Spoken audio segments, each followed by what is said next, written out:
Now, good morning, class 7 students. Today, the date is 6th of August 2020, and up to yesterday, you have learned exercise 9.2. So, let's start with exercise 9.3. Exercise 9.3, you already know about proportion. Proportion, it means when two or more ratios have same value, then it is said to be proportion.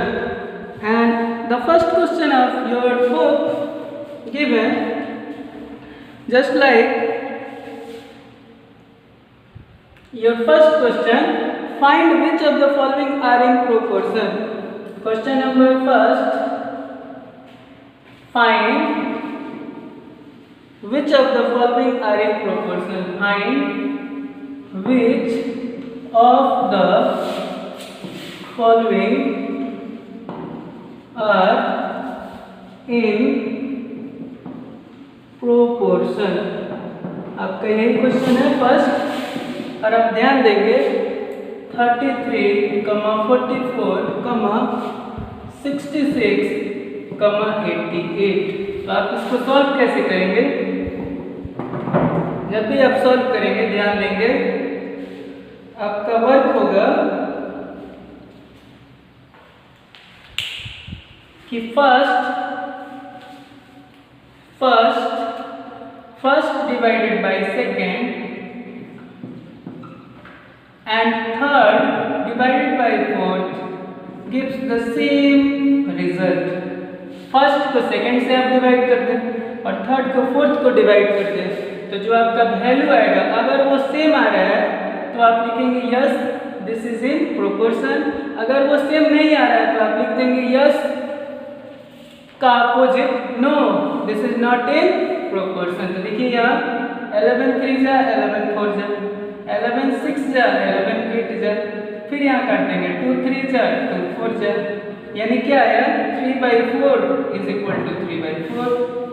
Show hence या so hence 33, 44, 66 and 88 are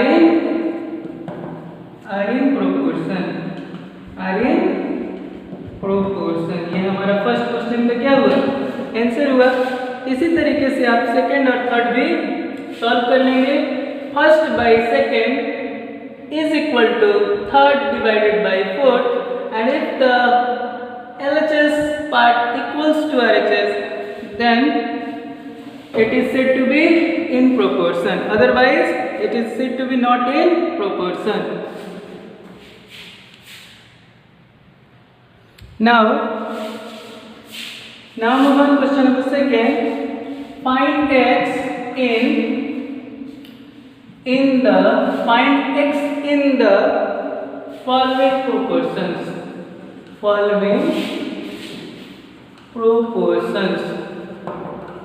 ठीक है, ये proportion दिया गया है और x का value इसमें नहीं दिया गया है, ये आपको फाइंड करना है. तो फर्स्ट क्वेश्चन आपका है कि 16:18 इज इक्वल टू x/96. ठीक है, तो इसका सॉल्यूशन हमें चाहिए. तो अभी आपने जो क्वेश्चन नंबर 1 सॉल्व किया था वैसे ही first divided by second is equal to third divided by fourth. अब यहाँ से आप क्या करेंगे कि काटेंगे. तो 2 8 जा 16, 2 9 जा 18. अब यहाँ से आप क्या करेंगे, क्रॉस मल्टीप्लाई कर लेंगे. ठीक है, तो ये क्या होगा 9x 9 into x 9x is equal to 8 into 96 हो जाएगा. अब यहाँ से आपको क्या करना है, काटना है. यहाँ से आपको क्या करना है, काटना है. तो देखिए x इज इक्वल टू क्या होगा, x is equal to 8 into 96 divided by ये 9. तो 3 3 जा 9 और ये 3 3 जा 9 और 3 2 जा 6.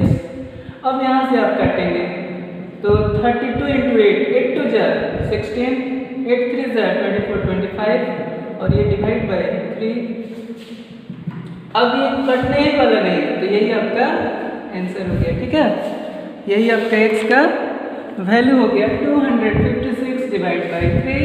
This is the value of x। Now welcome back again, and this is the solution of your question number 3rd। Question number 3rd है, ध्यान देंगे आप कि the ratio of the income to the expenditure of a family is 7:6। ये आपका question है कि एक फैमिली का जो इनकम है वो 7 रेशियो में है और जो एक्सपेंडिचर है वो 6x है। अब ध्यान देंगे, given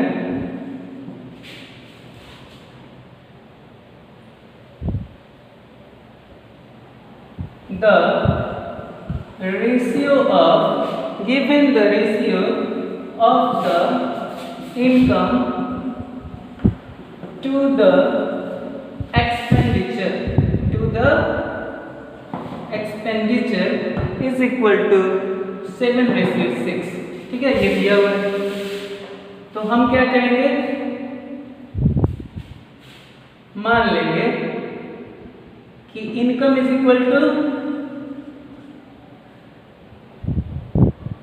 let the income is equal to 7x and the expenditure is equal to expenditure is equal to 7, यहाँ 6x होगा।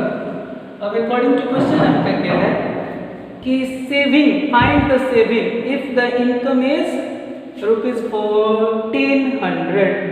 अब आपका इनकम यही है और इनकम के इक्वल में इनकम दे दिया गया है अकॉर्डिंग टू क्वेश्चन कि ये जो 7x है वो कितने के बराबर है, तो 1400 के इक्वल है। ये आपके क्वेश्चन में ही है, तो यहाँ से आप क्या करेंगे, 7 2 जा 14, ये 00 का 00, यानी x का वैल्यू आ गया 200।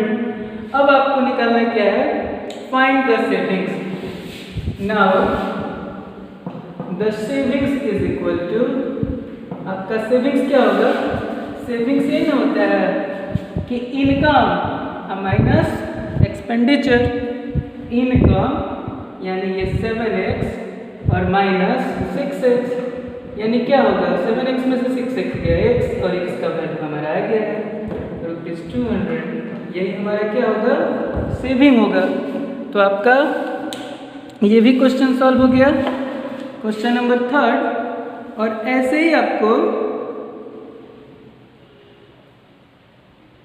क्वेश्चन नंबर 4th भी सॉल्व करना है, 5th भी और 6th भी। ठीक है, तो आज का आपका होमवर्क रहेगा कंप्लीट एक्सरसाइज 9.3 ऑल। आज का आपका होमवर्क क्या रहेगा, कंप्लीट एक्सरसाइज 9.3 all.